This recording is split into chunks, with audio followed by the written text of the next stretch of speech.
and welcome back to the 2023 Correllians Live Telethon. I'm Reverend Mary Hawk, and with me is Reverend Alan Salami, and he's going to be talking about different world's religions to get us ready for the parliament. And I just want to thank everyone so much for being with us and donating.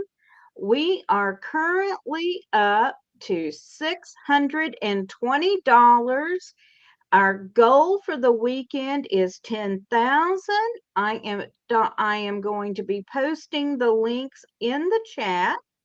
If so, please donate. You can also bid on the auctions. And Alan, I am just going to turn it over to you. And thank you so much for being with us. Sure thing. If nothing else, I can talk.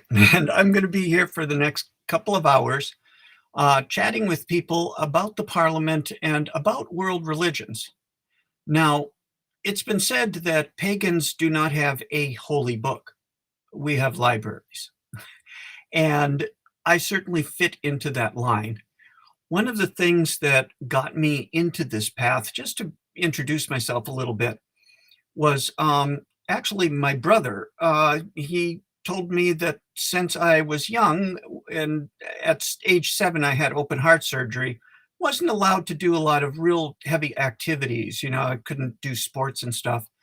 So he said, you should do this thing called yoga and see what it does for you. And I said, what's that? And he said, there's a book on it over there, which was a common thing to say in my house. What wound up happening was that became the entree point for me. When I was older and I started to look into Hinduism, into basic Eastern philosophy, read a little bit of Buddhism. I remember reading Alan Watts when I was in 7th grade. And I wound up finding a local yoga class in my hometown, which was a little surprising. I'm from the Upper Peninsula of Michigan. That part that's usually most people don't think of as Michigan, they think of the Mitten. Well, I'm from the upper part that's bordering Lake Superior. And we are pretty rural. Matter of fact, the background here, even though it's Indiana, is pretty typical of Midwest forests. And you could easily see something like that around in my area. But I wound up taking the yoga class and started to look into a lot of different religions.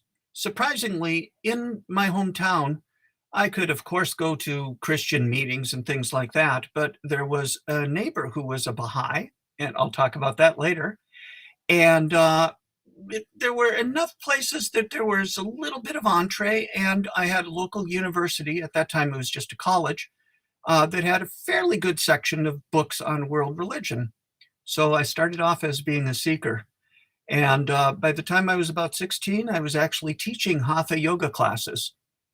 Now, that gave me real nerd credit. And yeah, I was not popular with the girls because I wasn't the football guy and that sort of thing.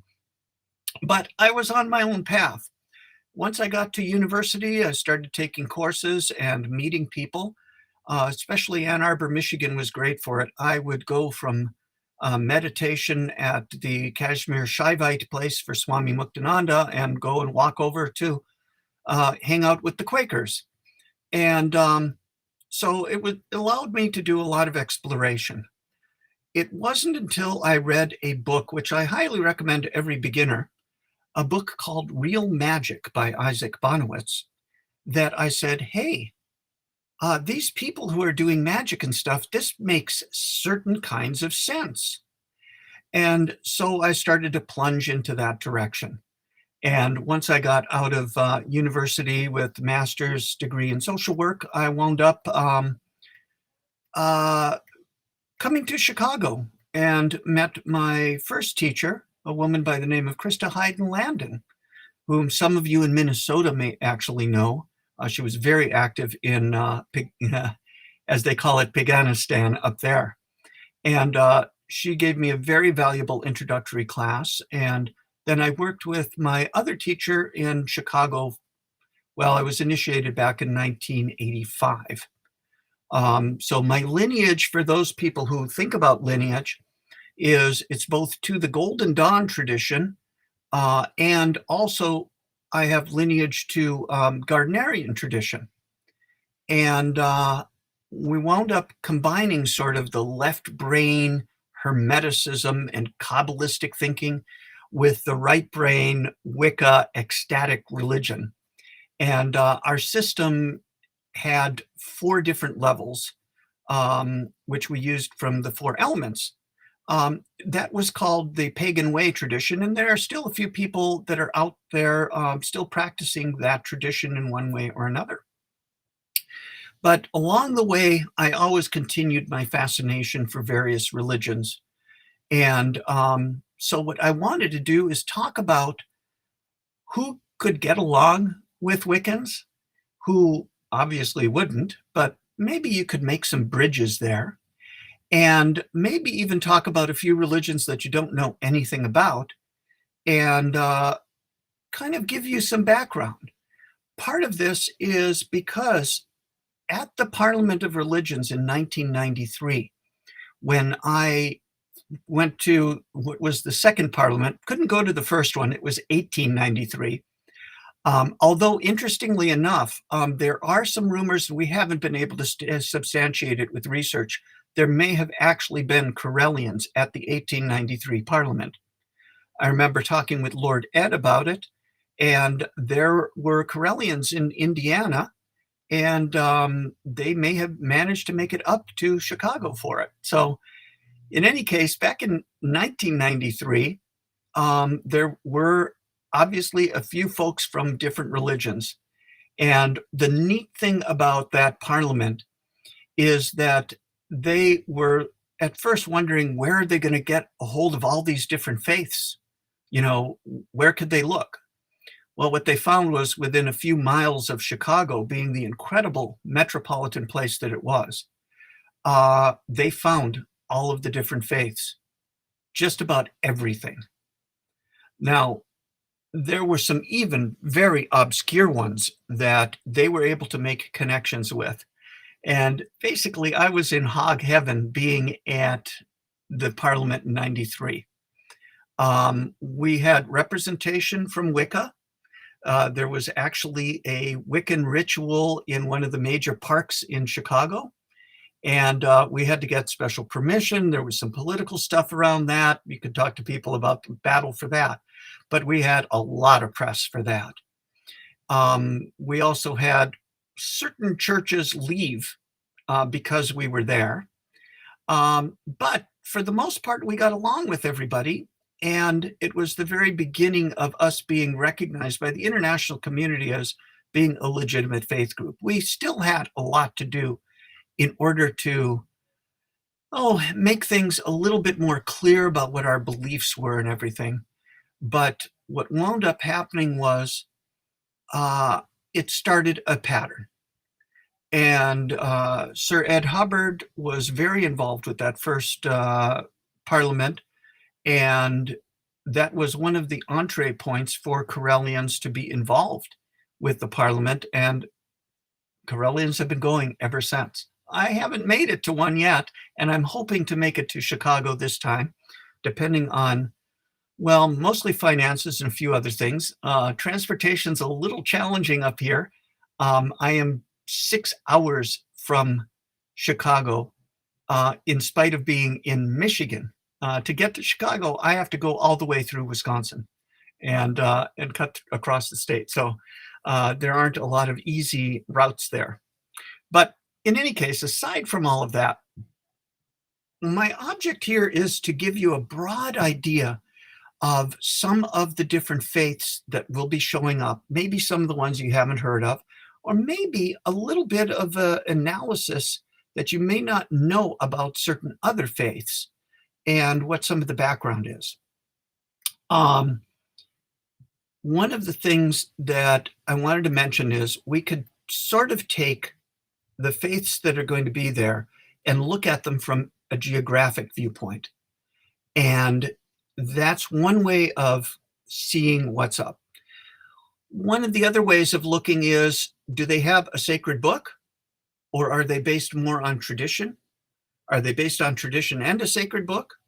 Or do they come from an oral tradition like the Native Americans or the Australian Aboriginal tribes? Um, One of the things, of course, that makes Wicca different is we don't have a sacred book, except you write your own, if you do a book of shadows, in which you write down literally your diary, your explorations of the path, your experiences, and the ways that you work with the world and with the divine. Yeah, putting down spells would be one way of doing it, but writing rituals and that sort of thing, or copying over a book that your teacher gives you. So we do have a way of preserving things in words, but we don't have them in quite the same way that some of the other faiths do. So let me start off with something that you may think you know, but I just learned a little bit about recently. For one thing, I had this wonderful free class from Dr. Ryan Quinn. Dr. Quinn is an archaeologist. Now, I found out that there are two different types of archaeologists. One is the type that is out there digging around in things and digging pits and finding stuff and wanting to be Indiana Jones. And the other type of archaeologist is the one who sits late at night in the laboratory looking at artifacts. And oftentimes they are the ones that are looking at, tiny scraps of things, trying to fit them together to see what language it is, what kinds of symbols and whatnot. And Dr. Quinn was one of the latter. So he didn't get shot at, unlike some of their friends. And what I learned from Dr. Quinn was about Canaanite religion. You might think, well, Canaanite, isn't that something like Bible or something like that? Well, if you look at the Bible says that the Jews came into the land of Israel, Palestine, and wiped out all the Canaanites. But that's just what the Bible says. Actually, what happened was the Canaanites and the Canaanite religion were part of the entire Semitic background of the Middle East. And they spoke languages that were similar to and related to Hebrew and Arabic. And the gods that they had were actually really interesting because some of those gods and experiences and things that were in their mythology, well, they were very similar to the Hebrew gods. For instance, in some of the literature that we have passed down, we find that, some of the characters in the Bible, the Canaanites actually knew more about them than got put into the Hebrew Torah. The names of some of the people from some of the early stories, especially in Genesis, were actually in there. So what happens is, people were all interconnected back then. And the Canaanites wound up later being called the Phoenicians. And those Phoenicians / Canaanites actually were a lot of the influence in the Middle East, all the way to Egypt, where they had colonies, and some of the Egyptian gods were actually Canaanite. They also went to the West, and guess what? Some of the Greek gods were Canaanite, especially some of the early ones, and some of the Titans were Canaanite deities. So there are a lot of pagan roots to some of the Middle Eastern faiths, even recognized now by scholars. Part of the difficulty, though, with the Canaanite studies, as I heard from Dr. Ryan, is that a lot of the archaeologists running around, especially in Palestine, Israel, were trying to prove things from the Bible. And they would ignore a lot of stuff. And a lot of the things that Dr. Ryan was looking at was because they weren't looking at it from that biblical viewpoint. There's some really interesting radical things. The Canaanites, for instance, I think it was 6 genders was what they considered to be normal. And in fact, if you look at some of the early material that's in the Torah and the Mishnah and some of these other things, the Hebrews also recognize more than two genders, at least three. And there are mentions and things in Jewish law for those kinds of considerations. In any case, we have that as the background.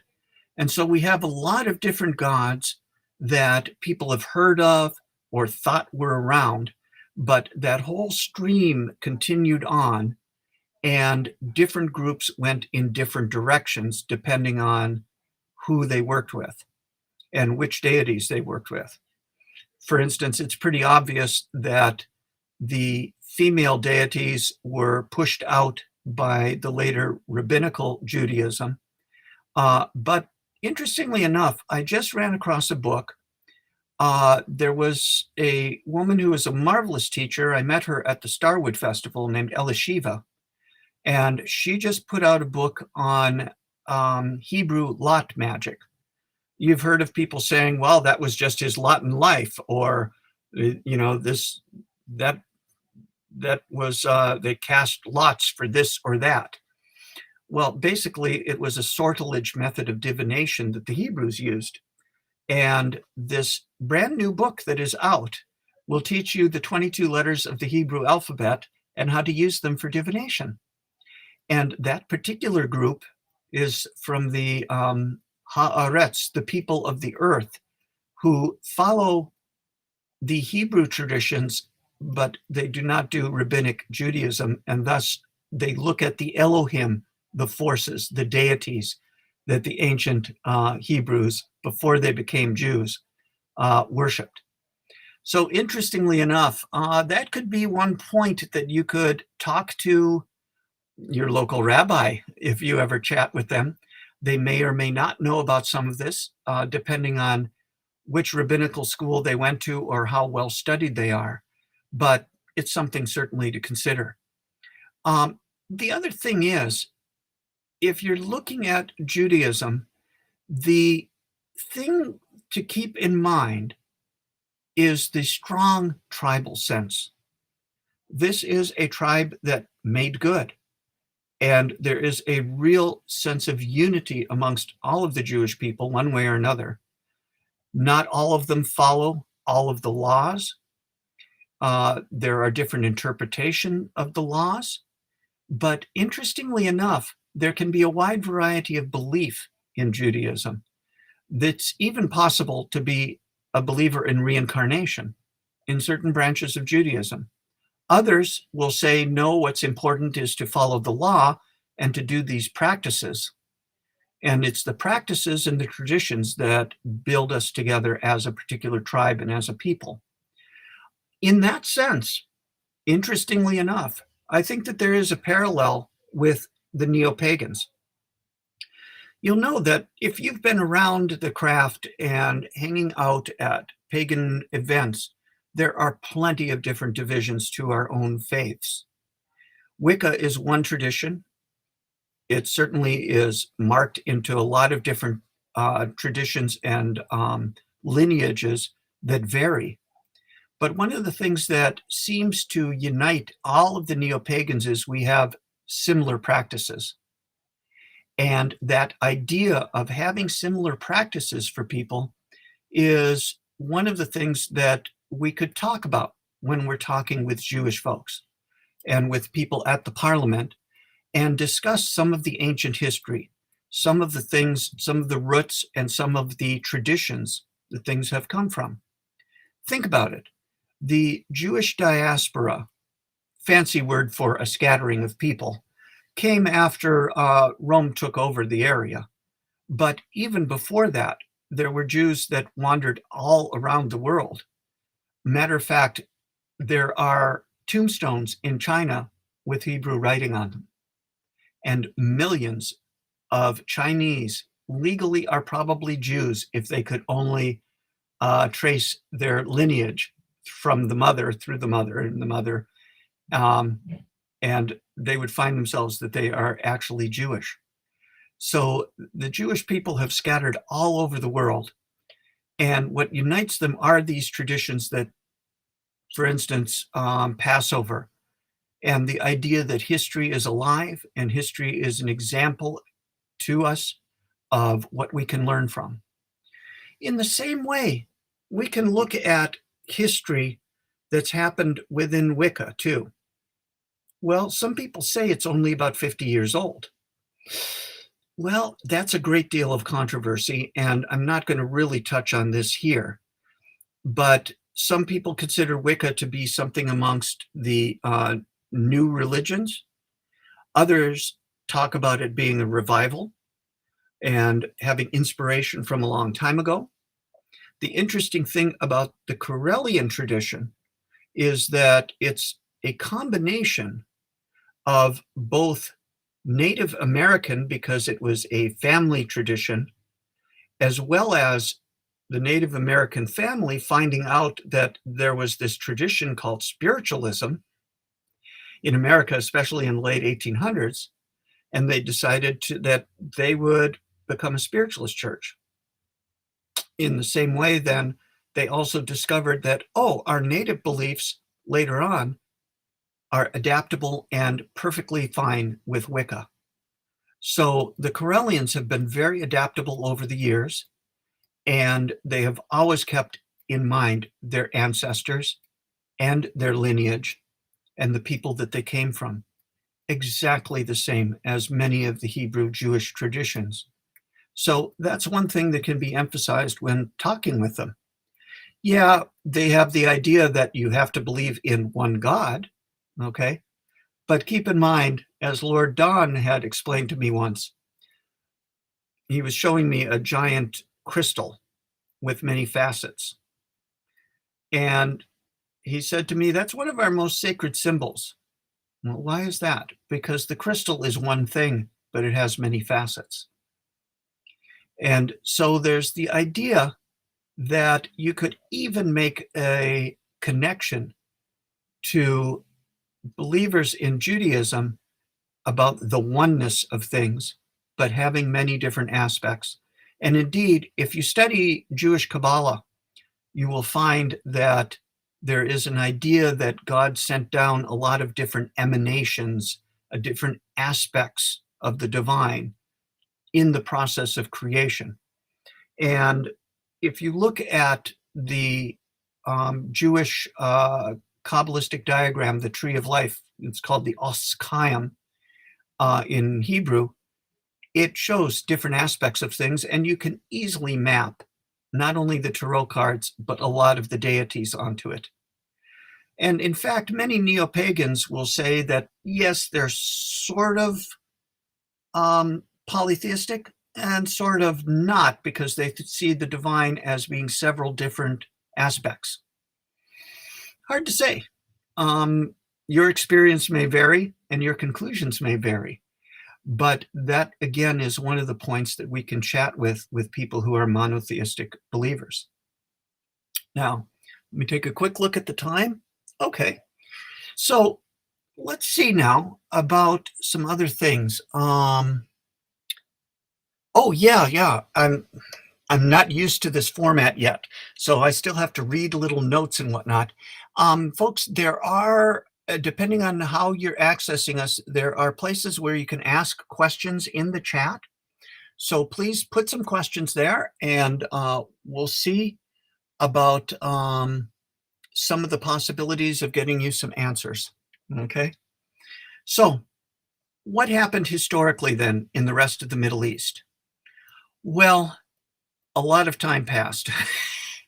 And we had the Romans come in, the Romans left, the Roman civilization fell, Christianity came in, moving to the cities all around the Mediterranean.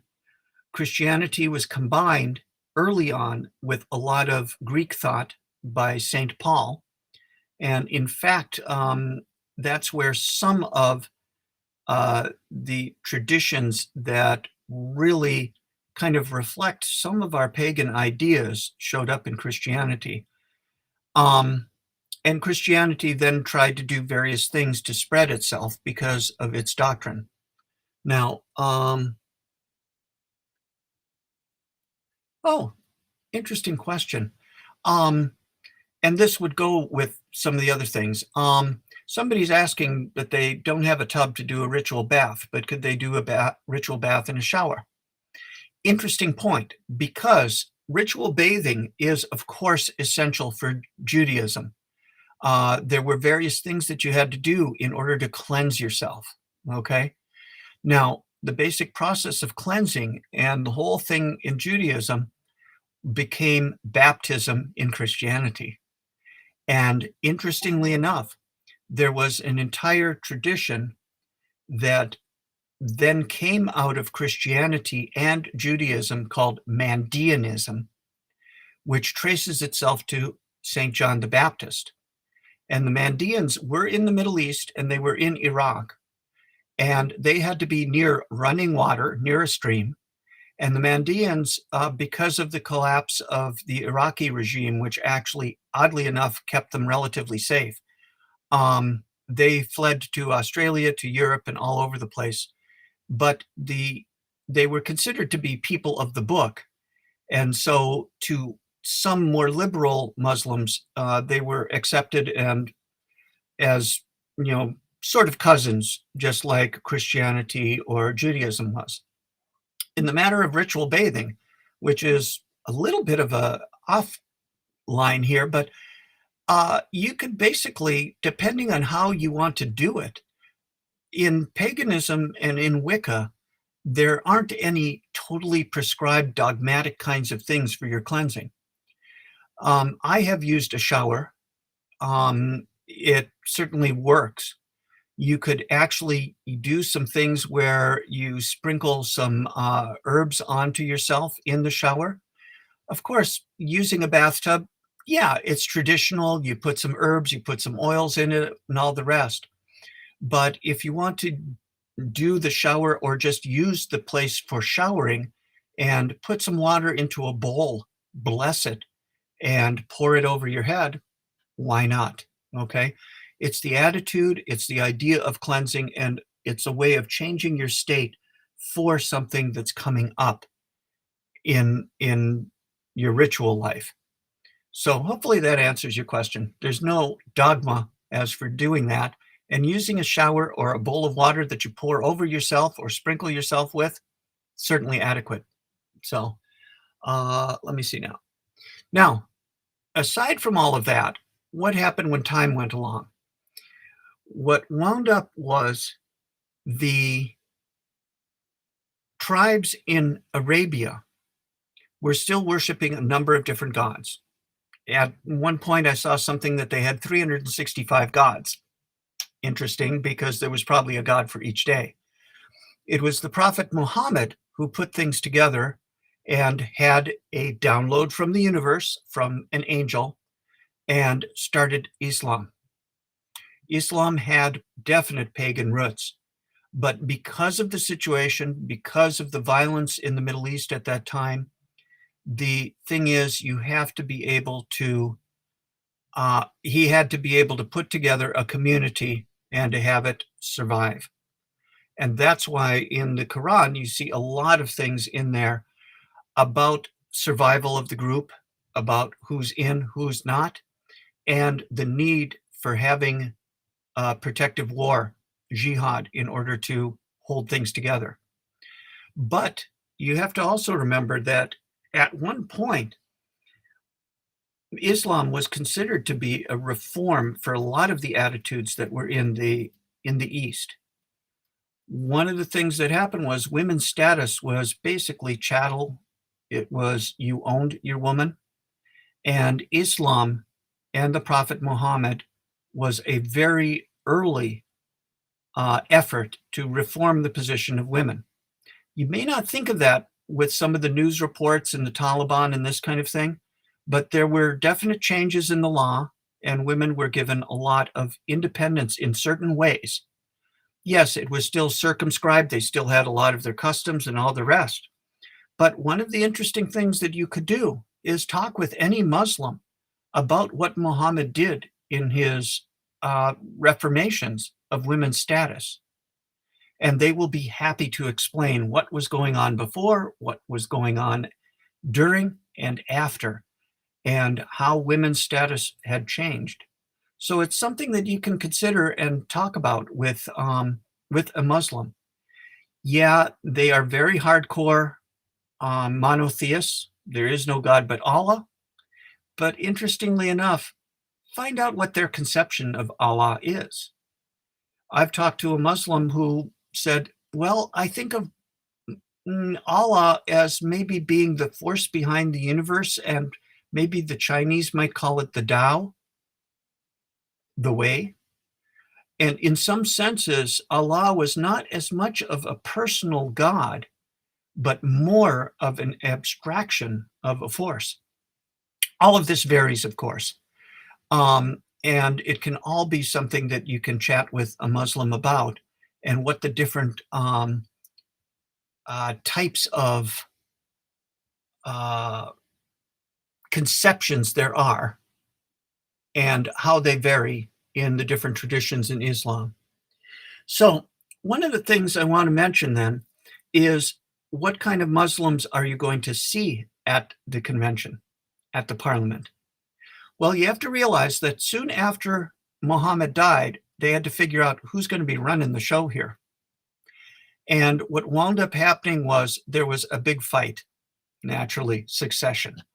And what happened was Islam split into two different groups, two widely different groups, as a result of all of that. Now, some of this took years, and there were groups that split into different groups and different denominations and lineages. Just like most other religions, you will get people talking about the differences and where one came from another, okay? But one of the biggest ones is the Shiite versus the Sunni. The Shiite Muslims are the ones mostly connected in with Iran, and they're the ones that have a number of different teachers after Muhammad that were considered authoritative. Now, how many depends on which group that you are talking to, because some of them believed that there were only 5 teachers, some of them believed that they were 7 teachers, and others that there were 12, okay? And one group that says that they still continue. So you have the 5ers, the 7ers, and the 12ers. And actually, if you just want to remember 5, 7, 12, if you meet a Muslim, and if they don't say that they're Sunni, which means that they don't believe in that line, if you say, are you a 5er, a 7er, or a 12er, they'll think that you're brilliant and that you know, and that you're surprisingly erudite about Islam. But yeah, it depends on how many prophets, how many extra lineages of teachers that they had. Now, I did say that there is one group that still has a teacher going on. And mostly these are in Shia Islam. You still have the mullahs who have a lot of power, like the one who's running the religious theocracy in Iran. But there's also one group which you may want to explore or find out a little bit about, and that is the Ismaili Muslims, okay? The Ismaili Muslims are followers of the Aga Khan, who was considered a prince. I don't know a lot about the way that he became a prince, but the Aga Khan was the head of this particular branch of Islam, and the lineage is passed down in the family. And because of the social forces, because of who they were, and because of all the rest, the Aga Khan is somebody very, very wealthy. And they became somewhat famous because the Aga Khan of about 80 years ago, I think it was, married a Hollywood starlet. And they came even more into the world's eye point. Interestingly enough, I've heard it said that they have some sort of an option where they only need to pray 3 times a day. Don't know how that works. But also, the Ismailis are also tied in historically with an absolutely fascinating fact, and that is the word assassin. In the Middle East, at one point, there was a small group of Muslims that had holed up at a particular mountain called Alamont, and they had this marvelous fortress. They were in the middle of battles between different Muslim groups. And one of the groups, the story goes, used hashish and they used assassination as a political tool. And before they would do their assassination, they would use hashish, a derivative of cannabis, and they were called hashishans, which became assassin later. A lot of the Ismailis don't even know about this history. And in fact, there's some debate as to whether that's all together or not. I don't know whether it would be political to ask them about how they were descended from the assassins, but they have a tendency to be more on the mystical side of things. And so you can certainly talk with them about some of that. And they also have certain inner teachings which have a tendency to be reserved only for those people who've been in for a long time or for the members who are higher up in the hierarchy. But the Ismailis are spread throughout the world. They oftentimes are very involved in education. The Aga Khan helps his people out tremendously with scholarships, loans for business, and things like that. So they are very worldly, but they still maintain things and their practices of Islam. Now, branches. So I've only got so much time, and we could certainly talk more about some of that. I want to mention one other movement, though, within Islam, and that is the Sufi tradition. The Sufi tradition, you've probably heard of the whirling dervishes, or maybe you've heard of the Sufi teachers. They have a tendency to be on the mystical side. They have a tendency to look towards direct experience of the divine, much like we do. And, okay, I don't have my glasses that let me see the screen yet. That's next week, folks. So I've got to go through my bifocals. One of the things that the Sufis have is marvelous stories about crazy wisdom and teachers who teach by shocking manners or by jokes and stories. Okay, if you want to read something fun, there is a man named Idris Shah, Idriesshah, and he wrote these stories called The Incomparable Pleasantries of the Mullah Nasruddin. And they are these absolutely funny stories. One of them I can tell you, it's one of my favorites. You could even set it, I'll set it in the Chicago subway. Okay, so Mullah Nasruddin was in the subway, and all of a sudden someone fell over and the train was coming, and people were shouting, "Give me your hand, give me your hand," holding their hands out to try and pull the fellow up. The mullah came along and he said, Sir, what do you do for a living?" He said, I work for the IRS. And he goes, "In that case, take my hand."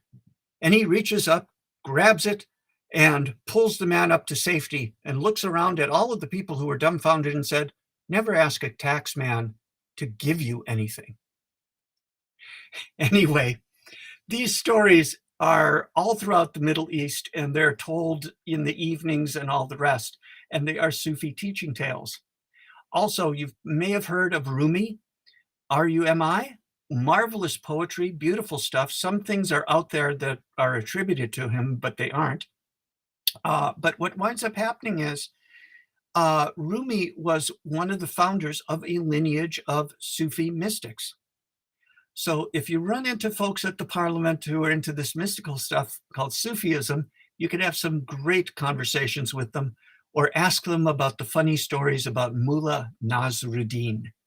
And you would have a great time chatting about that. So aside from that, now we get to another line in the Abrahamic religions, known as Christianity. Okay? Now, most of you know about Christianity because that's our background, okay? Culturally, historically.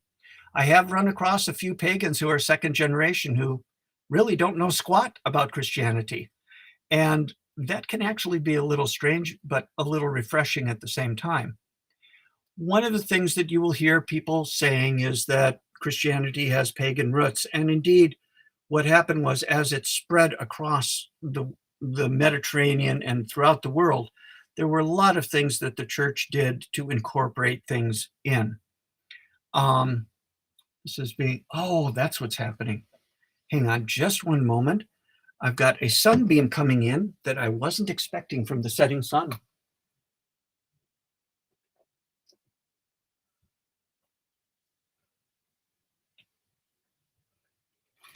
There we go. That'll make things better. So, yeah, Christianity spread a lot, but one of the things that you have to remember is there is one big difference that Phyllis Karat pointed out between our faith and most Christians. They see the divine as transcendent, as beyond them, as far away. You may remember that popular song, which actually I cringed at, was "God is watching us from a distance." Okay? Well, you may want to explain to most Christians that we don't see the divine as being distant. Okay? And that's one thing that changes a lot of our practices. We see the divine as being here and now. And because of that, people go, well, how can you tell what to do and what your ethics are because you don't have a book to guide you? Well, Phyllis made a really good point. The point that she had was that you would think that most people in the Abrahamic religions, if it's a mosque, it's a synagogue, or any kind of a church, would have a tendency to think of that place as being holy. And that you're not going to do certain things in a church that you would do in other places. Well, the thing is, because we do not have the idea of God as being only transcendent, but also immanent, right here with us, then we have a sense of the divine that keeps us on course. Yes, we do have the Wiccan Rede, okay? We do have the idea of threefold return. But by the way, the idea of threefold return is mostly used to get Christians to think that we don't do black magic. But the idea that the divine is here with us and that we are always in the sacred and we strive to remember that is the way that we handle our ethics. Also, if most people will think about threefold return, they go, oh, everything comes back 3 times. Well, if that was the case, most people that work in an emergency room would live forever because they save so many lives. I rather like Lord Don's take on it. And that is that everything you do affects the body, the mind, and the spirit. And in that sense, there's a threefold return too, which can be a really nice point to make to anybody when you're at the parliament. You know, what are your ethics? Well, we see everything that we do as having consequences, okay? And those consequences are to our mind, our body, and our spirit, 3 different things, okay?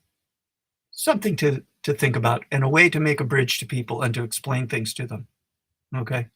Now, Christianity, of course, split into lots of things. There's the Catholic Church, which is the oldest, and then all the different branches from that.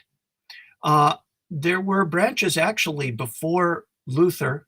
There's the Moravian Church, which, by the way, if you run into any Moravians, they are about some of the most liberal-minded Christians you can run into because they will accept all of the other Christians as being legitimate.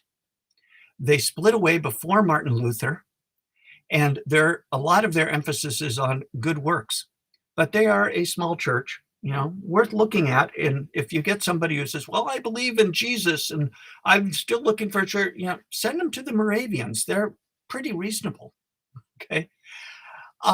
Then you get the other branches that came out from after the Lutheran Reformation.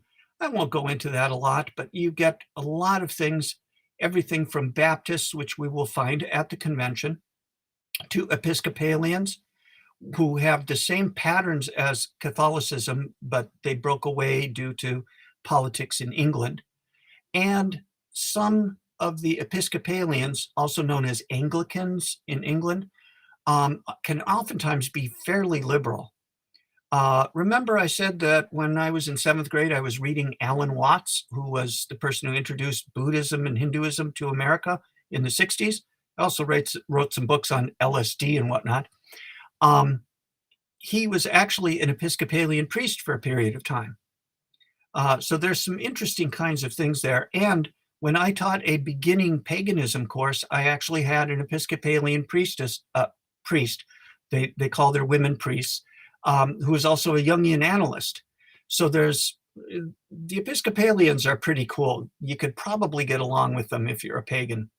And it'd be interesting to talk with them about what their boundaries are and how wide some of those boundaries can be, and what are the requirements just to be in that faith. So other things, Christianity, things to watch out for, okay? Yeah, there's going to be a lot of folks who especially have a difficult time with us.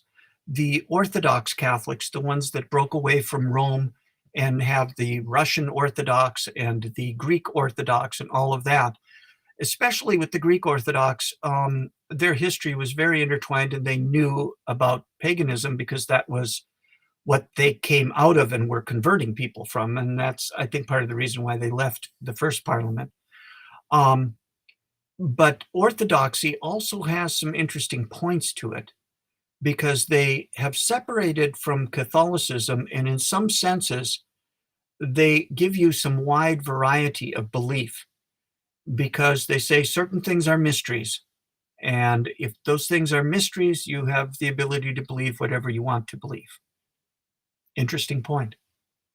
Now, enough of the Christianity. You guys are all familiar with them. Be friendly. Let them know that, we're not bad people and whatnot. But let's look at some of the other religions that are possible.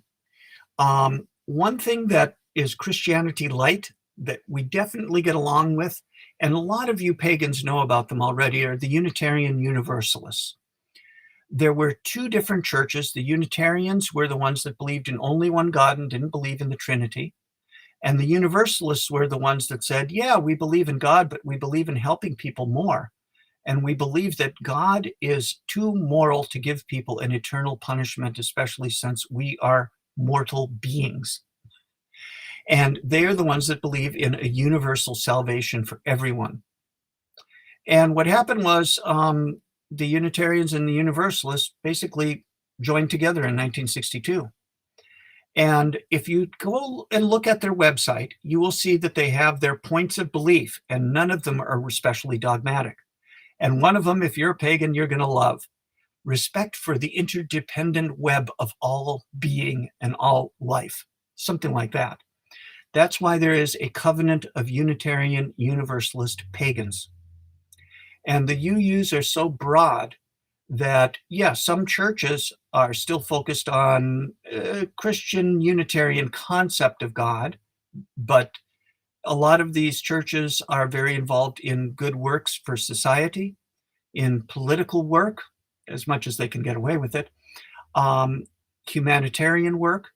And you have everyone in the UU churches, from hardcore atheists to humanists who say, we don't care whether there's a date or not, we do know that there are humans and we're going to take care of them, to pagans, to there's even a Buddhist minister at one of the Unitarian seminaries in Chicago. And all of that is accepted under the wide umbrella of the UU. And in fact, those folks we get along with really well. And actually, if you're from a small town or somewhere in the Bible Belt, try and find a UU church if you need some cover. Okay, something to do. And those folks will probably be very interested in your viewpoint on things too. Okay. Let me see if there's any other. Oh, we have all sorts of interesting little things coming up in the chat, reminding you of where you can give for the Correllian telethon here. So please consider. I know that we're going to be taking a break in a little while, probably pretty soon, but we are raising funds to get representation and to get people who are, if they're not your belief, if you're not Correllian, we're pretty close, okay? And donation break is at the top of the hour, so we will have a break for you to do that really soon.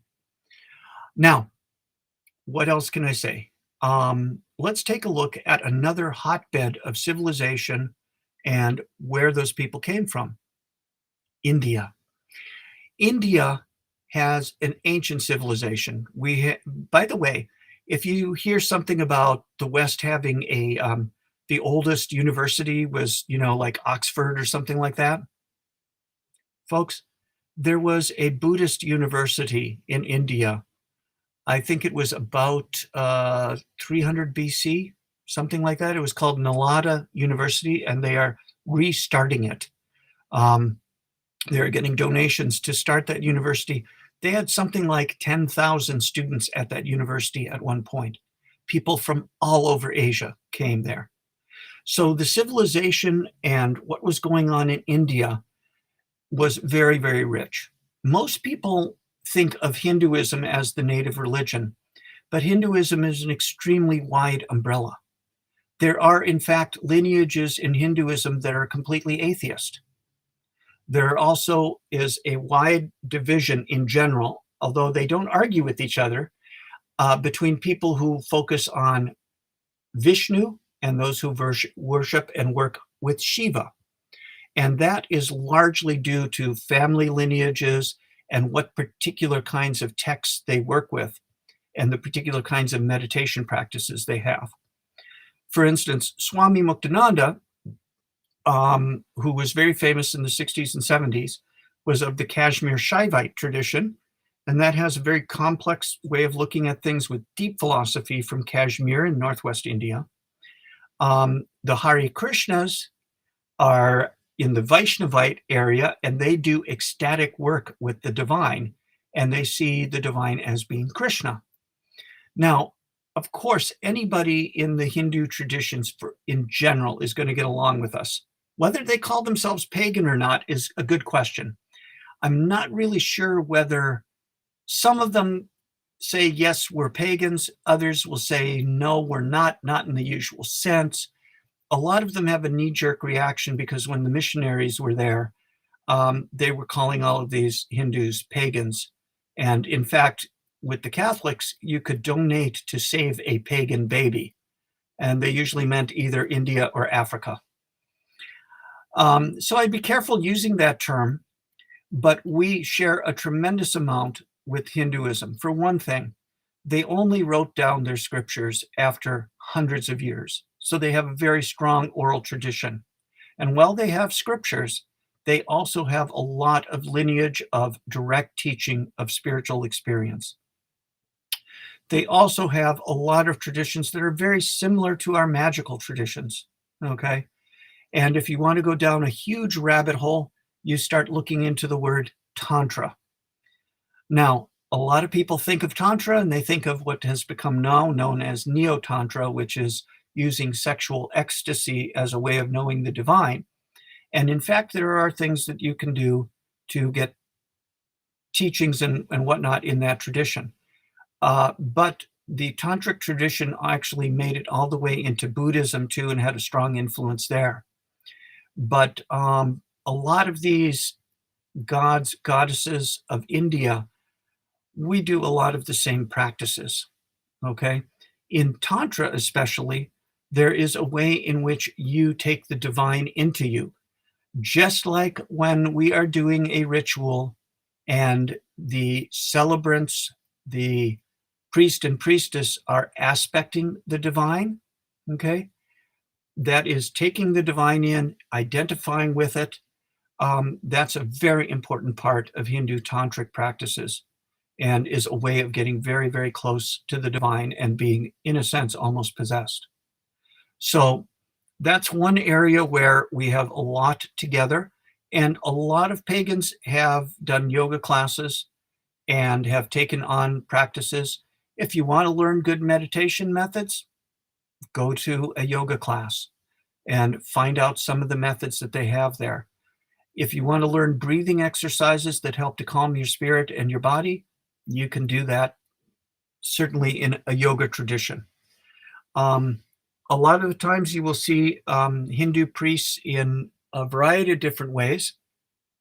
They oftentimes have orange robes, yellow robes. The Buddhist monks will also have some of those same colors.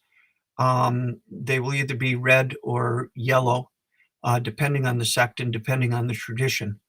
But just finding out where they're from, what their tradition is. One of the things that I really discovered when I was at the Parliament in 1993, much to my delight, is people were so willing to share their beliefs and their traditions with you. If you were polite and asked a few questions, you could get along with them very, very well. They would be happy to tell you about stuff. I did run into an interesting thing, though. Speaking of India, there is one other religion that I wanted to mention, and that is the Jain religion, Jain. They are one of the three great religions of India. We don't know them much in the West, but they are where the Hindu tradition of harmlessness, of not doing any kind of violence, was strongly brought into Hinduism and influenced a lot of India. In fact, the Jain priests, as they near death, they will put a cloth over their mouth and they will take a broom and sweep in front of them so that they don't step on any insects or inhale them by mistake. And one of the higher things for somebody who is a Jain to do is to not eat anymore and to pass away from that, so that at the very end they are being harmless. Now, the Jains have a complex faith. They have a lot of scriptures. It's all done in Sanskrit, the ancient religion. And a lot of the Jains in the United States that have come here actually are very involved in business. So if you find somebody from India and they're a businessman, oftentimes they are connected in with the Jain faith. So it looks as though we're going to be taking our break relatively soon, and you may want to get your credit cards out or whatever. If this has been useful or fun, consider making a donation, even if it hasn't. If I've been boring you to death, please give us a little bit of money to help in our cause. And I just want to thank you, Alan. This has been incredibly informative. I have been enjoying listening to you. And I am going to play the donation break video, and I will be putting the links back in the chat room. And I want to thank everyone who's been watching and has donated so far. Yep. You're watching the 2023 Correllians Live Telethon. The team here would like to thank you for all of your support in assisting us in bringing a contingent of paladins to the Parliament of the World's Religions in Chicago, Illinois, August of this year. We are trying to raise $10,000 to assist with the basic needs of housing, food, and travel expenses. Here are some words from the members of the event team on why it is important that we reach that goal. At the Parliament of World Religions in 2023, I'm personally looking forward to broad exposure and deep engagement with various wisdom traditions from around the world, particularly as regards pressing issues from today and future goals for our human journey. I expect that I'll be able to incorporate much of the learning back into my own personal path, as well as share tangible insights back into the metaphysical and spiritual community that I work within. I'm Sir Brian John Ellicott, member of the Sacred Order of Paladins, and I want to thank you for this opportunity to talk to you about the Road to Parliament 2023 Correllians Live Telethon, 50 hours of magic and community. We are here to ask for your help as we send a contingent to Parliament of World Religions in Chicago, Illinois, this August in 2023. We're going to give voice to you, to our community, during these next 50-plus hours to help raise our goal of $10,000 so that we can supply housing and food for the Correllian Nativist tradition members who are going to Parliament this year. And we humbly ask that you continue to donate and bid on our auction, get tarot readings and other divinational readings from our readers over in Divination Alley.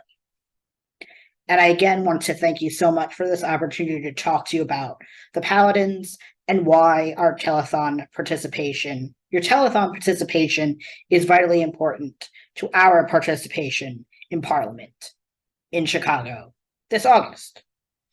Our attendance is vitally important. Now more than ever, we see the need for our freedoms and human rights to be defended and preserved.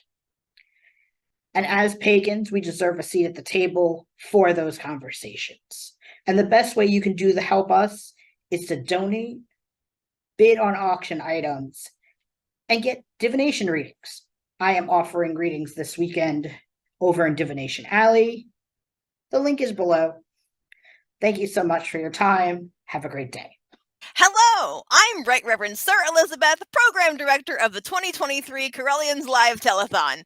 Thank you so much for tuning in to our weekend-long event as we raise $10,000 to bring a contingent of paladins to the Parliament of the World's Religions coming up in August. We need to house and feed about 20 of us over in Chicago for 7 days. And to do that, we're going to need at least 10 grand. So here's our ask. Go to Correllians.live/donate and make us a monetary donation to our cause. Every dollar helps.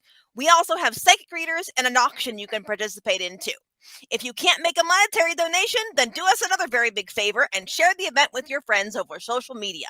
You can find us on the Pagan World TV app on Roku, Correllians Live and Magic TV via YouTube, and Correllians.live via any web browser.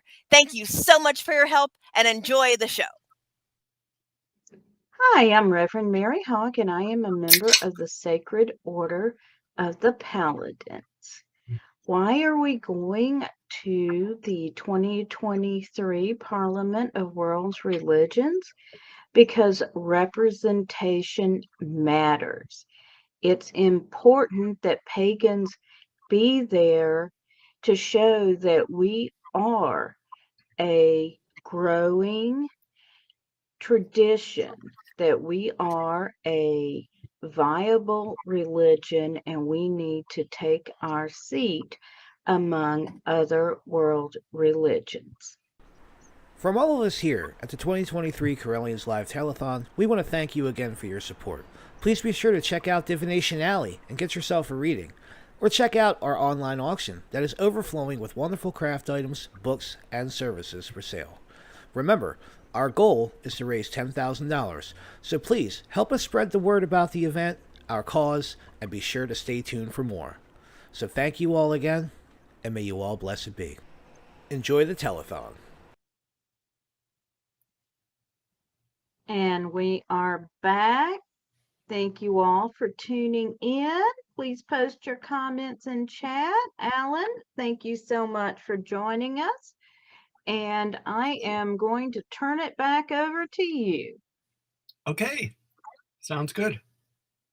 Oh, by the way, people may have noticed, I wanted to let you know, this is not a Thor's hammer. You have to look at it very carefully. It's curved on the bottom. If it's curved on the bottom, it is Ukko's hammer. Who's Ukko? The Finnish thunder god.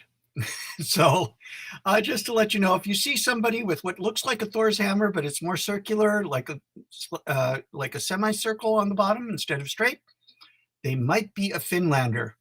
And you could tell them, hey, I know a Finlander. Yeah, I'm 100% Finnish on both sides. If you want to get into some good mythology, read the Kalevala, the Finnish epic poem. There's some wonderful stuff in there. But back to where I was talking about the Jains, and I went to the Jain booth and I was chatting with them. And also another thing is that they were explaining to me how they have a tradition that their priests, when it's really warm and everything in India, well, they go around naked. And guess what they call that practice? Skyclad. The reason why it seems familiar to you is that Gerald Gardner, who had the big influence on Gardnerian Wicca and much of modern Wicca, And he used the term skyclad because he was with the British Civil Service and was off in Indonesia and India and all the rest, ran across the term there. So interestingly enough, the idea of a holy person being naked is something that we are united with the Jains with. And that can be an interesting point that you can chat with them about, that there was an early influence on Gardnerian Wicca at the very least.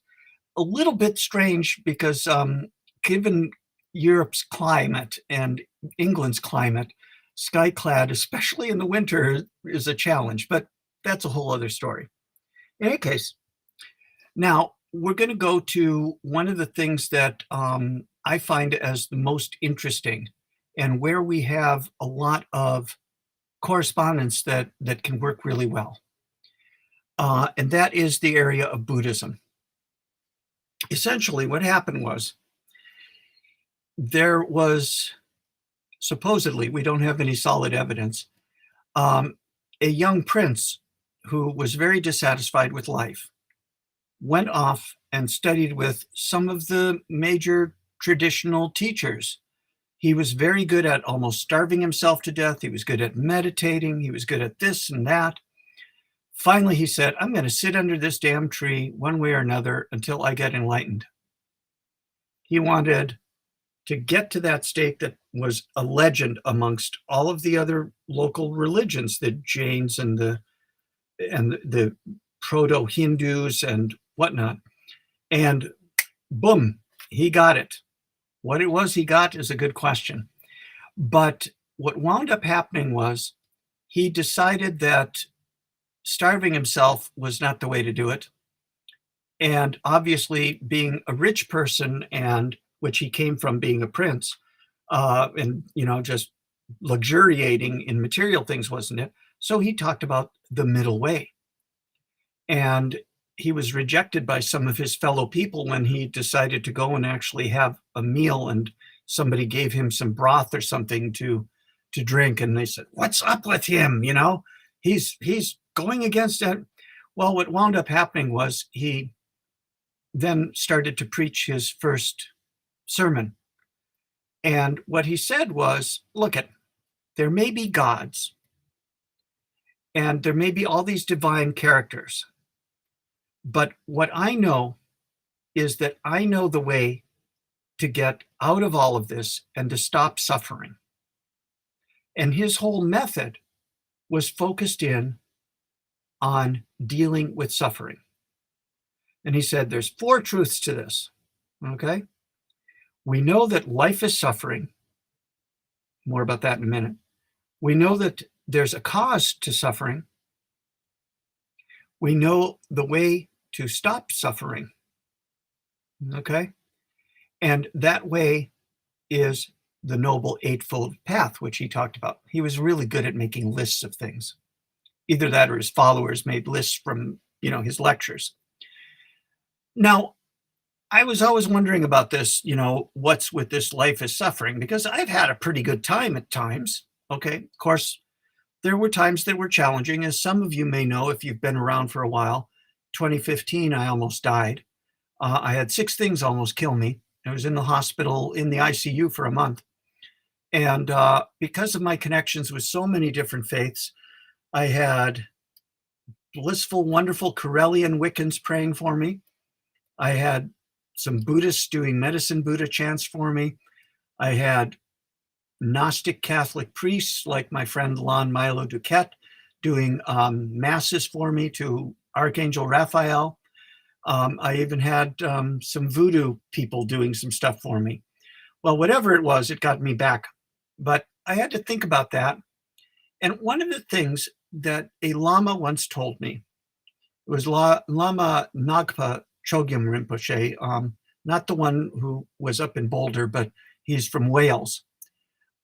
He said, if you look at the Buddha's life, he was a prince. The stories were that he was the best runner. He was the best chess player, because chess is that ancient. All the girls loved him and all the rest, okay? And the story goes that at one point he managed to get outside of the palace gardens, which he wasn't allowed to do, And he was walking along, he saw some guy that was dead, and he had never seen anybody or anything dead because his dad had covered up everything. There was a prophecy that he was going to be either a great king or a great holy man. And he didn't want his son being a holy man. He wanted him to take over the kingdom. Well, he saw somebody dead, and then he saw somebody old, saw somebody sick, all of that. And what wound up, that started him on his trip, okay, of him looking and finding the causes of suffering. And what wound up happening was, yeah, he had it so good. But here's the point that the Lama made. Even if you have it so good, there's this little kernel, call it in your soul, whatever, of dissatisfaction. Is this all there is? Imagine somebody like Bill Gates or Elon Musk or, the governor of Illinois, Pritzker. They're billionaires, okay? Well, they find projects to do to give themselves meaning in life, okay? Siddhartha was in a similar situation, but he was totally shocked to find out that there was death and illness and aging and all the rest. And so he went off on his journey. But think of it. Even if you're a Bill Gates or you have everything that you want, there's still a kernel of dissatisfaction. The part of you that goes, is this all there is in life? That is the first noble truth. Dukkha is the Sanskrit term for it. And that is the basis for all of this. Now, why is there that suffering? Well, because we grasp onto things, because we want to keep things the way that we are. We, hold on to stuff. We get greedy, or we want to keep our house even though the flood is happening, or we want to keep, our partners or our money or whatever. So it's grasping, it's hanging on to stuff, okay? So the way to deal with it, the way to quit suffering is to quit hanging on to stuff. And the way to quit hanging on to stuff is to think right, to meditate the right way, to speak correctly, to gain the right kind of wisdom, and you're on this eightfold path, okay? Well, yeah, there's nothing in this that doesn't say that you couldn't do this and do Wicca at the same time. As a matter of fact, I've been focusing for about the last year on Buddhist practices, and especially the Tibetan Buddhist lineage. Because what happened was Buddhism shifted. It went into two directions. One direction, especially in Southeast Asia, kept with the tradition of being monks and that kind of thing, and going the way of meditation and whatnot. That's called the Theravadan, and you'll see in the diaspora community, there are still a lot of temples and things that teach straight mindfulness meditation and whatnot, and people go to them and they support the monks and all the rest, and that's their way of working the path. The other branch was sort of like the more, you could say, kind of Protestant branch that broke off into many, many different ways. And it was called the Mahayana branch. The Mahayana kind of looked down on the Theravadins. They called them Hinayana, the small vehicle. The Mahayana said, hey, we've got room for everybody, and we'll take in all these different practices. What happened in Tibet was especially interesting, because Tibet had a religion that was already there, the Bon religion, which was very into shamanism, had all sorts of deities and gods and whatnot. And in fact, they would be somebody that you would get along with very, very well if you're Wiccan, okay?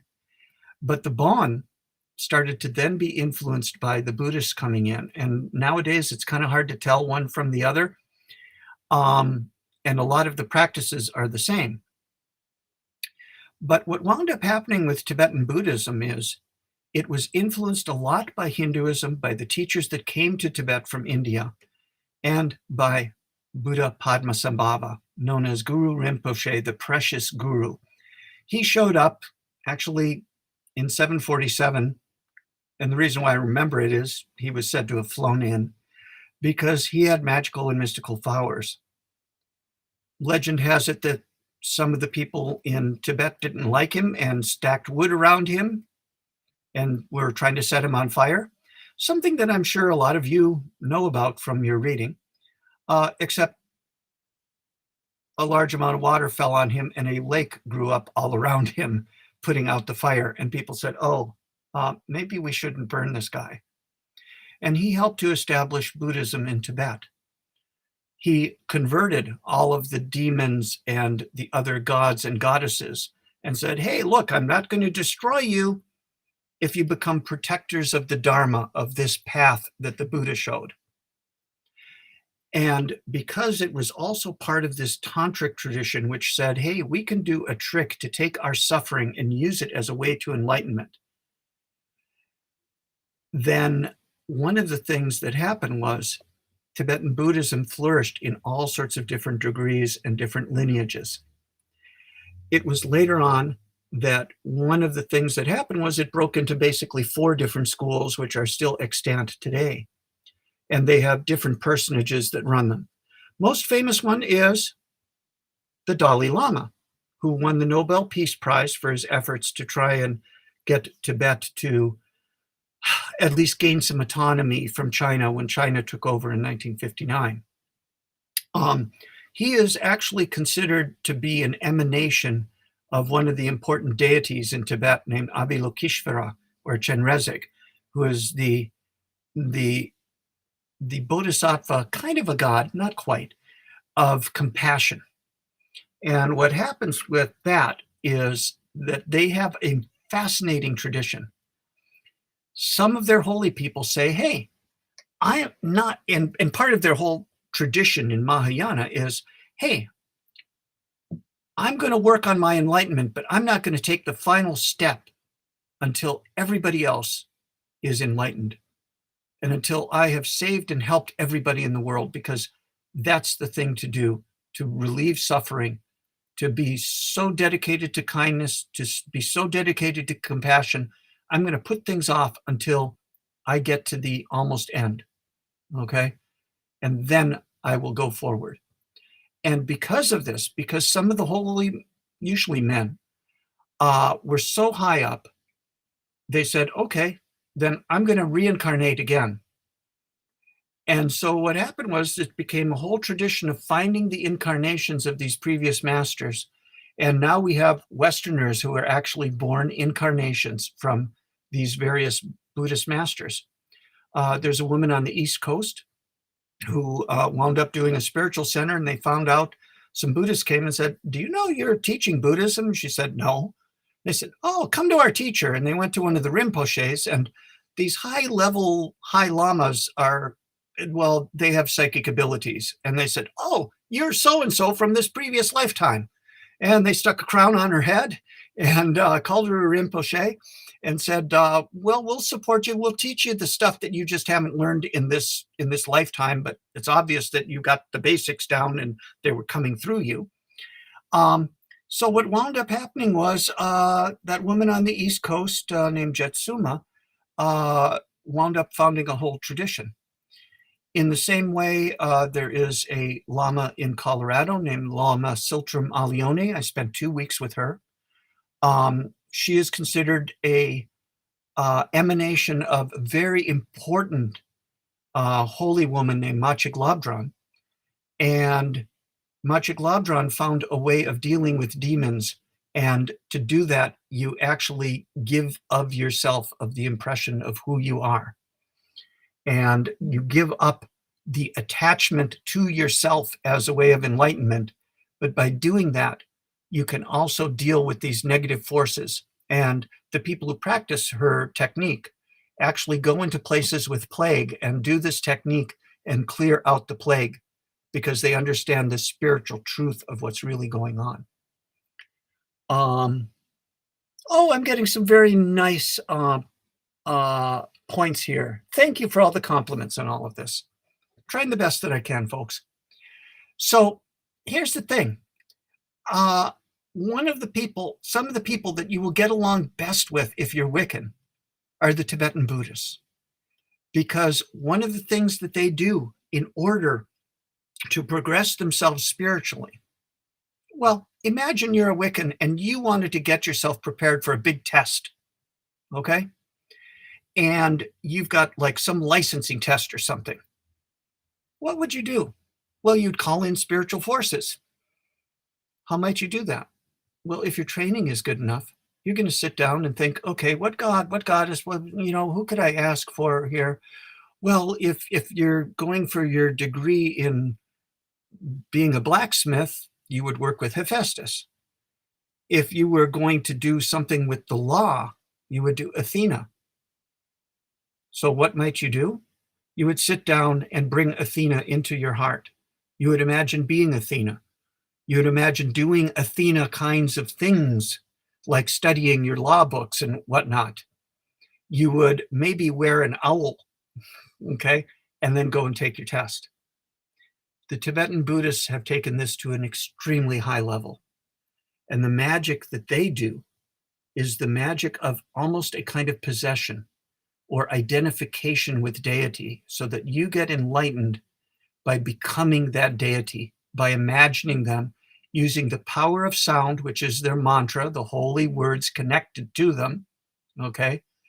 And doing that meditation. And as you do that, more and more and more of you gets into your neural pathways, that you're going to be compassionate like Green Tara, because you've said her mantra 1,000,000 times. Om Tare Tatari Turi Soha. And believe me, you say something 1,000,000 times, you hook up with that energy. Okay. Now, interestingly enough, there are some Tibetan lamas who are aware of Wicca. I refer you to Lama Lena, Lena. Don't know too much about her. She studied with some very high masters.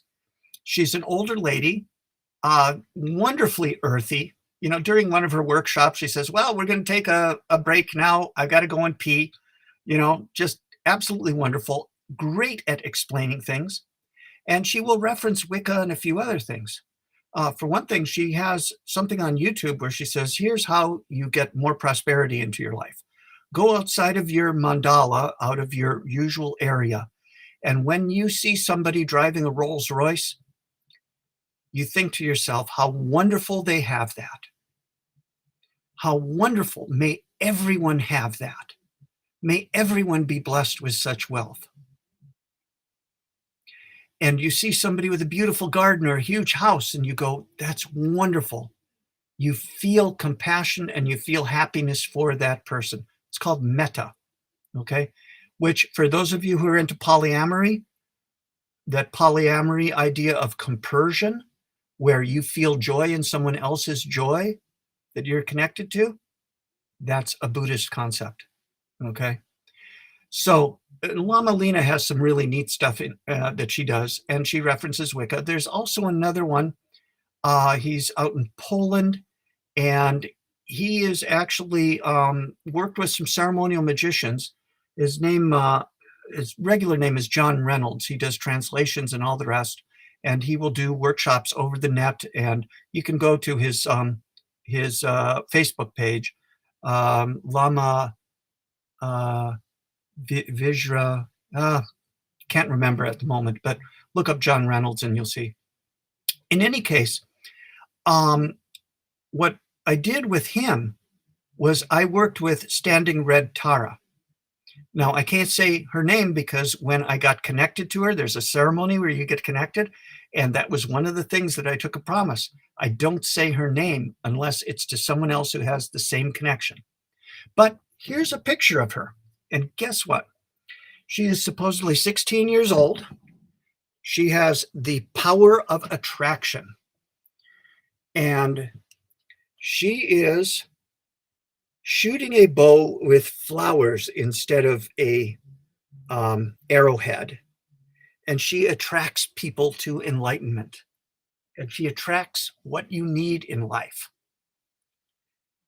She could be considered similar to Aphrodite or Venus, but she is also the Tibetan goddess of positive witchcraft. Yeah, isn't that something?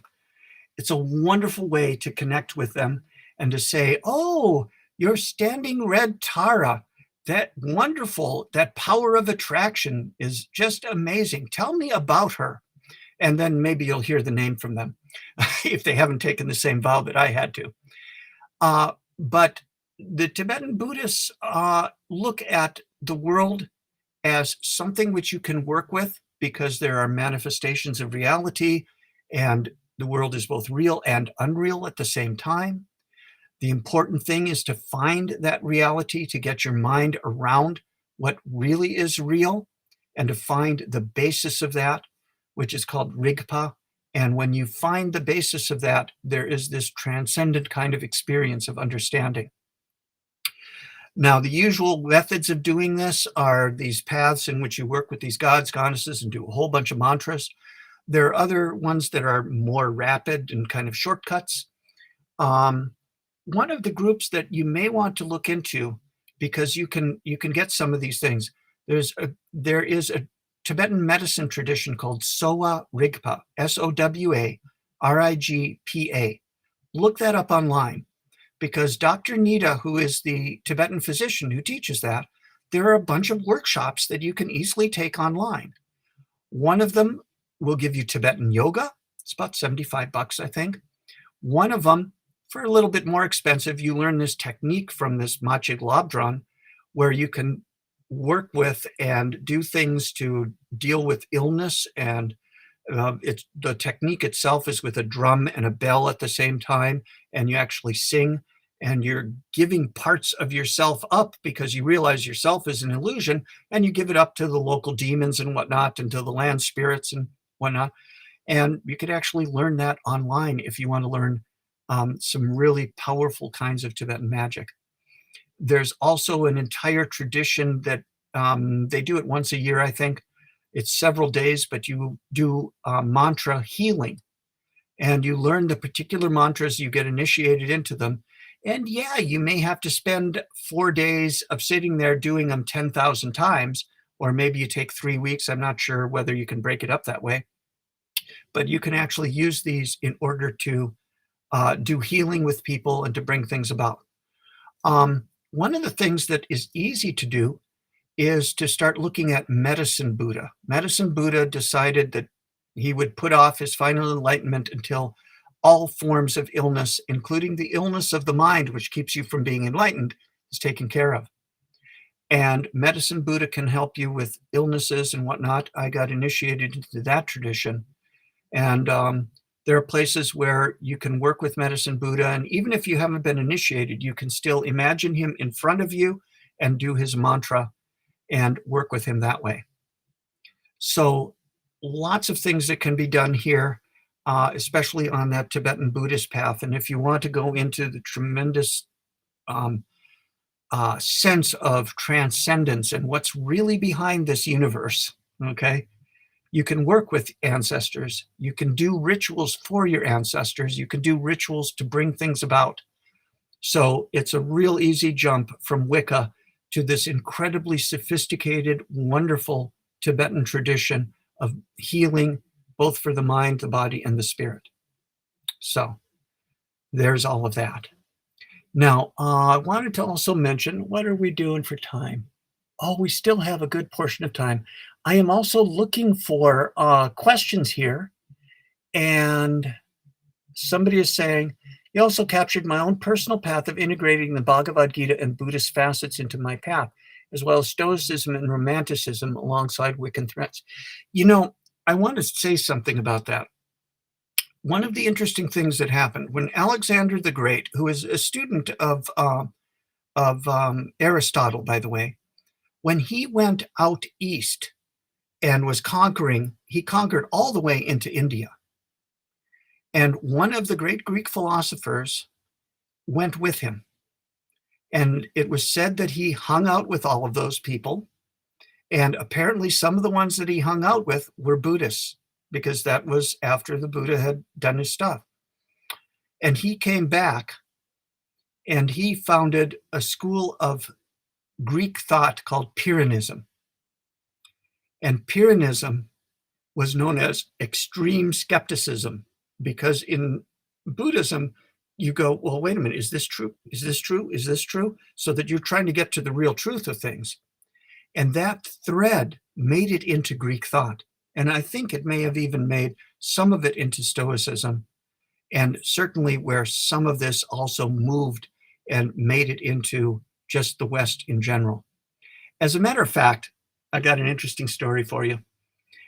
The Catholics had done some studies a few years ago to try and figure out, and look into the backgrounds of all the saints that they had that were in their books and in their traditions. And they looked up this Saint Josaphat. And they started looking into the ancient texts and all the rest, and the ancient texts kept going back further and further. And the tradition of Saint Josaphat was traced back further, and he kept going further east. And they found out who Saint Josaphat really was. He was Gautama Siddhartha Buddha. So in a modified form, the Catholics were praying to Buddha for quite some time.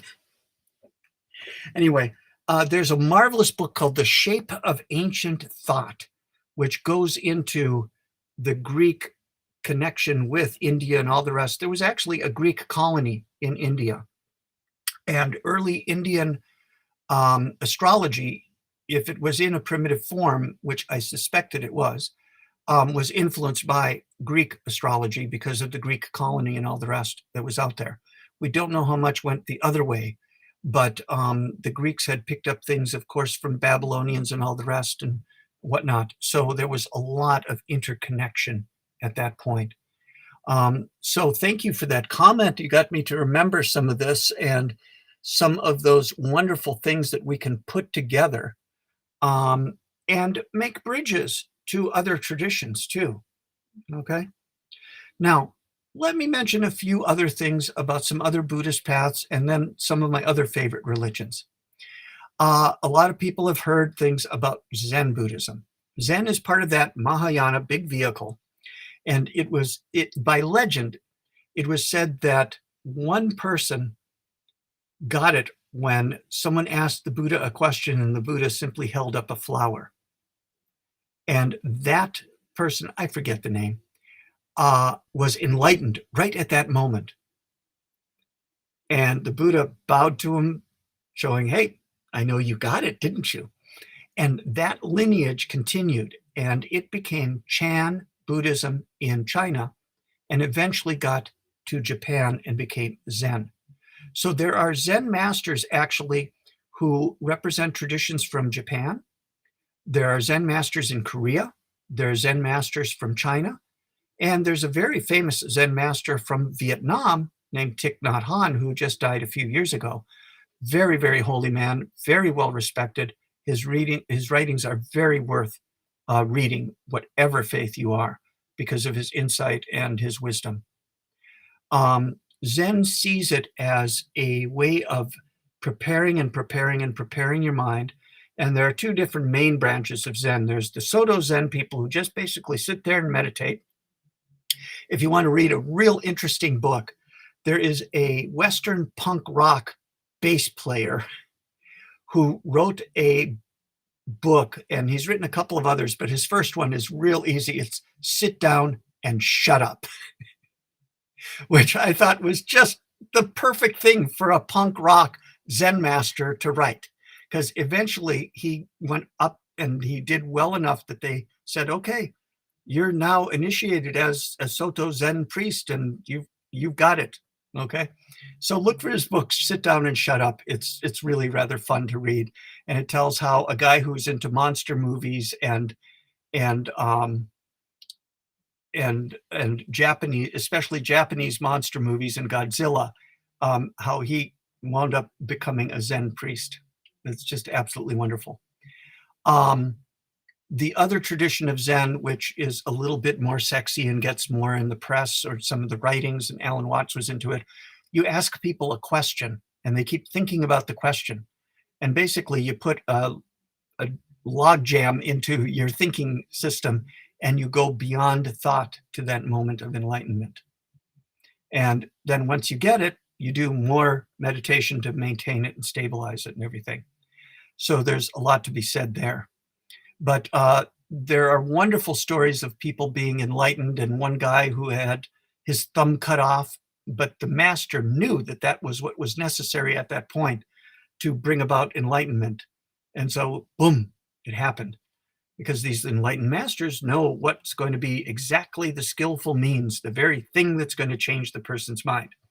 Now, it's interesting because if you think about this, have you ever had the experience of somebody saying something to you and you go, oh, I never thought of it that way before? Some point was made to you, or you changed your mind about something, or you saw it differently. Kind of like the same way that if you look at a puzzle, an optical illusion, like the simple one where the stairs go up, but then, oh, you could also see it with the stairs going down. It's that kind of shift in your mind that this sudden school of enlightenment, wherever it exists, and it is in several traditions, it's in the Tibetan tradition too, under a different form, different practices. But that's the kind of thing that they are working with. That can be another interesting point that you can bring up to someone, okay? Let's see. Okay, so remember, I'll take some questions and such too. Now, the other group that I wanted to mention, maybe a couple of others, is the Baha'i faith. Some of you folks may know about them, especially if you're from Chicago, because they have a huge temple on the north side of Chicago. It's actually, they put it right on a ley line. And the energy in this temple, you walk in and it's like you're walking into stuffed cotton all around you. The energy is so peaceful and so dense. And I think it's from some of the sacred architecture that they do. But just to explain briefly, the Baha'is are a worldwide faith. They were started in Iran, okay, about 150 years ago, something like that. They were started by two different men who said that they were prophets. They both lived at the same time. One of them was the Gate, who said that he was the return of the missing teacher of Shia Islam who had disappeared. And the other one was a follower of his. And then when the first one, the Bab, the Gate, was executed, the other one got the revelation that, hey, you're the next manifestation of God. And he started to preach. Well, what wound up happening was, since it was a reform movement, they got, and they still are, badly persecuted in Iran. They have spread throughout the whole world, and they have an interesting way of seeing the divine. They believe in one God, but they also believe that God periodically sends somebody down, just like that Hindu concept of avatar. God sends down a manifestation, and the manifestation periodically changes the regular rules that you have to run by, like the calendar, and whether you can eat this thing or that thing. But then they add to the spiritual understanding of what's going on. So here's the thing. The Baha'is literally believe in Krishna, Buddha. They believe in Muhammad. They believe that a manifestation of God was originally Adam. They believe in, let me see, who else? The Bab and Baha'u'llah, of course. They also think that Baha'u'llah, who is the second one that showed up, was the prophesized return of the Buddha that was to be in the future, that sort of thing. And that Jesus was a manifestation, and so was Moses. So basically, they've done this thing called syncretism. Syncretism is the idea that you can take religions and put things together and come up with a whole new process. So they took this to an extreme. As a result, one of the interesting things that the Baha'is say is, for every Baha'i book, you should probably read three others from three other religions. And they are very, very good in working with and alongside all of the other faiths. Some Muslims have great problems with them because they see them as being apostate from Islam because of this. Okay. The Sunni Muslims probably less so, because they really recognize them as a separate religion. And the Shia Islam, a little bit shaky there. And like I said, they were persecuted quite a bit. But I've known a lot of Baha'is. I actually took classes when I was a teenager with a Baha'i, and I got to the point where I could continue the lecture even after the person went out to go and get cookies for everybody for what they call their fireside meetings, where you just hang out, have coffee, cookies, and discuss the faith. They're not into hardcore proselytizing, but they will give you opportunities to learn about their faith. Why am I not a Baha'i? Well, they have this structure. They have the ruling council, the Supreme Council, whatever they call it, Universal House of Justice. That's what it's called. And they don't have any women on it, in spite of saying that one of their primary things is the equality of men and women. They base this on the simple thing of Baha'u'llah having said somewhere, "Oh, men of the Universal House of Justice." And that's their excuse for keeping women out. Also, there have been some movements recently. If you dig around quite a bit, there's been kind of a fundamentalist movement, and people have been kicked out. But the biggest thing is, I just didn't believe that any one particular person or that particular way of looking at things was the way for me. Needless to say, nice folks, and they abstain from alcohol and tobacco. They do have divorce. Many of them tend more towards liberal politics, and they would easily recognize that, yes, there is definitely a spirituality to Wiccan faith and to what Wiccans are trying to do, because they would also see that, that there were other types of manifestations of God. There's even, from what I understand, a Baha'i who's trying to say that Quetzalcoatl for the Central Americans was probably a manifestation of God, and that the prophet of the Iroquois tribe who settled, got all the Iroquois tribes to be peaceful with each other and started their councils and got them all to agree on how they would govern themselves, which, by the way, was how the United States Constitution was patterned. That was probably a manifestation of God, but we simply don't know enough, So they are very open-minded and great to chat with and discuss with what's going on. And hanging out with them and getting their perspective on things. Also, Baha'u'llah wrote some very beautiful poetry, and they have some wonderful prayers. There's a prayer where they say, "Oh God, refresh and gladden my spirit. I will no longer be a sorrowful person." It's in their prayer book. It's wonderful. It's one of my best, one of the best that they've written. So that's another interesting place to explore. And those are folks that you can definitely get along with. By the way, I think it's either North or South Carolina. It is the third largest religion in somewhere out there. I don't know how a bunch of Baha'is got out there, but for non-Christian groups, it's I think it's right behind some Muslims. So you might want to look around in your local area. If nothing else, those would be great allies for people. If people are accusing you of being an awful, nasty person, say, go talk to so-and-so, and a lot of these Baha'is have been in the community for a long time and people know them. And we need allies, folks, and we need to make bridges between people. And this is part of the reason why we are going to the parliament, to work with people, to get them to know what our ideas are, how they're different, and how they're not so different from some of their practices. The thing is, the basis for what we believe in comes from ancient sources.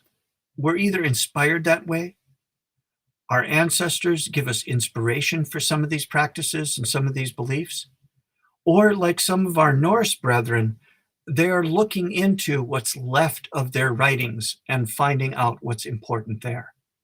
And doing analysis, by the way, the word for analysis of a sacred scripture is called an exegesis. It's funny, my late sister was a Pentecostal minister. And when she first went to her master's in divinity program, she went to theology school, which not all Pentecostals go to. She went there especially to get certified and trained in Christian counseling. But when she got there, she was wondering why everybody was talking about exiting Jesus. So, no, the word is exegesis, and you can do a newspaper article and do an exegesis on. It means to analyze the writing, okay, and you analyze it from different viewpoints, like where does it fit historically, what does the person believe who's writing it, what's the language that it was translated from, and how is that going to change things. So there's all of these different types of things. Oh yeah, thank you. Very nice. I got some nice compliments here. So that whole process of looking at sacred stuff is not something that we do a lot. We don't have a lot of sacred writings in Wicca, but we do have things that we can look to, like the Norse myths, like the Greek myths. And also, one of my teacher's favorites, I encourage you all to look up the golden verses of the Pythagoreans, because the Pythagoreans were a big influence philosophically on what later became known as Hermeticism. Hermeticism was the ancient philosophy of the Eastern Mediterranean. The purest strain of it now is the Hebrew Kabbalah, but also it made its way into the West through Greek philosophy. It made its way into the West through Kabbalah. It also made its way in through the Greek magical papyri and the Goetia, the various ways of working with the magical spirits in the West that made it into the grimoires of ceremonial magic from the Middle East. And so Hermeticism, you can be a Hermeticist and be a Wiccan. You could be a Hermeticist and be a Catholic. You can be a Hermeticist and be a Jew, okay? All of these strains look back to those legendary writings from a figure who is called Hermes Trismegistus, Hermes thrice great, thought to be an incarnation of Mercury. Well, he was thought to have been maybe around the same time as Moses, but later scholarship showed that the writings were maybe from 200-300 AD. But they were obviously influenced from earlier Egyptian thought. And that idea of emanations of reality, of the way creation works, of as above, so below, that's so dear to us Wiccans, of reflections of the universe and of the interconnection of everything in the universe, all of that made it into Wicca also, and into Western occultism. So we have this trend and this pattern that traces all the way through all of this, and we are part of that pattern. Remember, just as Cicero said that everything is connected to everything else, the Buddhists also have this thing that they call interdependent origination. What in the world is that? Well, their idea is that you can't say that something is said to exist unless it exists independently, fully. But nothing exists independently. I came from my parents. Who I am was a result of all of the teachers that I've had, the relationships that I've had, the people that I've known, hanging out with people at Starwood dancing naked around the bonfire, telling jokes with Lon Milo DeCat, or for that matter, standing in the shower at Starwood and talking with Donald Michael Craig in this absolutely hilarious time where we both were talking about being hypnotherapists, and him talking about how when he's working with people, which I've used, to quit smoking with hypnosis, that he reminds them that one of the things in a cigarette is methane. And the other source for methane is a cow's butt.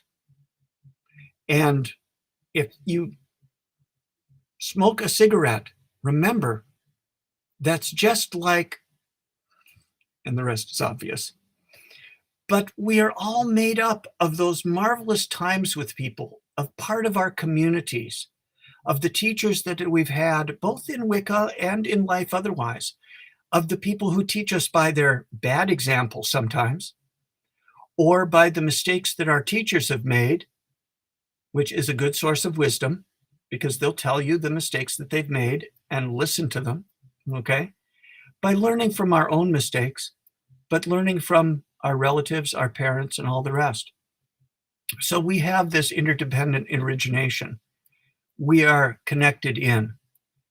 And that is certainly one of the things that we see from our great inspiration in the craft, which is Wicca and which is nature.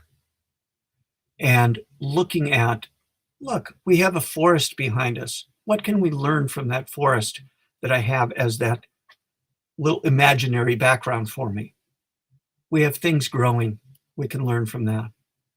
We have things that stand up to a storm better because they're flexible. We have things that exist because they make 1,000,000 seeds and some of them sprout. Well, what things have we planted in our lives, folks? What things have we seeded in our lives and said to other people? And what things will sprout around us? Okay? Nature can teach us. Our teachers can teach us. These other faiths can teach us also. All of those things come together to form who we are, and we continue in a particular line that will be our continuance, but as kind of a mind stream, as maybe not a particular thing, but as an influence. So keep in mind your influence that you are doing as you go through life. Influence and work with all these other faiths. Give them a hand, talk to them, give us a hand at the Parliament here and help us get there so that we can spread some of our wisdom to these other folks and let them know that we stand with them and that we are part of the community of youth. Alan, thank you so much for sharing your wisdom with us. This has been so informative. Yeah, So well, thank you I've collected so much. religions for a lot of years. So this is kind of the fruit of it. Mhm. Obviously, the next time the grandkids say, "Hey, Gra, what about this faith?" I'm going to say, "Hang on, I got to message my friend here." Yeah, as much as I can, I'll help people out, and of course, there's a lot of books out there, some better than others. But hey, if you make it to the Parliament, talk to the people themselves. They're happy to chat with you. Definitely. Okay. So thank you again. We are going to go to donation break, and I will post the links to donate or bid in the auction. And I want to thank everyone who's been with us. We also want to have a shout out to Reverend Don Lewis for donating $10. Thank you so much, Reverend Don. So that is putting us right now. We are at $630 towards our goal of 10,000. So thank you to everyone who supported us. Please do donate, bid in the auction, a $5 donation. If 100 people donate $5, that's $500. So, and And if you remember, can't donate, if you could share the link, yeah, share the videos, that would be great, and ask other people to support us. So, Alan, once more, thank you so much for being with us. And we absolutely. are going to go to donation break now. Great. And I'm going to get You're watching the 2023 Correllians Live Telethon. The team here would like to thank you for all of your support in assisting us in bringing a contingent I'm of off to dinner paladins to now. the Parliament of the World's Religions Thank you so in much Chicago, for watching Illinois, over me in and August making of this this so year. much easier. We are trying to raise $10,000 to assist with the basic needs of housing, food, and travel expenses. Here are some words from the members of the event team on why it is important that we reach that goal. Hello, I'm Right Reverend Sir Elizabeth, Program Director of the 2023 Correllians Live Telethon. Thank you so much for tuning in to our weekend-long event as we raise $10,000 to bring a contingent of paladins to the Parliament of the World's Religions coming up in August. We need to house and feed about 20 of us over in Chicago for 7 days. And to do that, we're going to need at least 10 grand. So here's our ask. go to Correllians.live/donate and make us a monetary donation to our cause. Every dollar helps. We also have psychic readers and an auction you can participate in too. If you can't make a monetary donation, then do us another very big favor and share the event with your friends over social media. You can find us on the Pagan World TV app on Roku, Correllians Live and Magic TV via YouTube, and Correllians.live via any web browser. Thank you so much for your help and enjoy the show. Hello, everybody. I am Reverend Sir Richard Donahue, also known as Cloud the Pagan Rapper, and I am a member of the Order of Paladins. Now, to help us send a contingent to the Parliament of World's Religions, to me, means one thing: community. It's the idea of coming together with multiple faiths for common goals. And it is paramount for the pagan community to have a seat at that table. And I, for one, am very, very proud that we are afforded this opportunity to do so. But to do that, we do need your help. We're trying to raise $10,000 so that we can feed and house the contingency of paladins that will be going to the Parliament. And it's through your help that we're going to be able to get there and represent the community in the best possible way that we can. So please, smash that donate button, all right? Smash that donate button. You can go to Correllians.live to donate. And I want to thank you guys for taking part in the telethon, okay? Check out our auction. Get yourself a reading from Divinationality. Do all of the things that we have provided for you throughout these 3 days, and let us come together in community and achieve our goal and allow us paladins to go and represent us at Parliament. Thank you very much. May you all blessed be. One of the best things about Parliament is one of the best things that we need in our society, which is unity, compassion, and fellowship, which is something I'm extremely looking forward to. And I hope that this will be inspiration for the future and helping us to be more as one in the community. So join us, continue to join us. Thank you for sharing and liking our posts, and please continue to sponsor us. At the Parliament of World Religions in 2023, I'm personally looking forward to broad exposure and deep engagement with various wisdom traditions from around the world, particularly as regards pressing issues from today and future goals for our human journey. I expect that I'll be able to incorporate much of the learning back into my own personal path, as well as share tangible insights back into the metaphysical and spiritual community that I work within. From all of us here at the 2023 Correllians Live Telethon, we want to thank you again for your support. Please be sure to check out Divination Alley and get yourself a reading. Or check out our online auction that is overflowing with wonderful craft items, books, and services for sale. Remember, our goal is to raise $10,000, so please help us spread the word about the event, our cause, and be sure to stay tuned for more. So thank you all again, and may you all blessed be. Enjoy the telethon.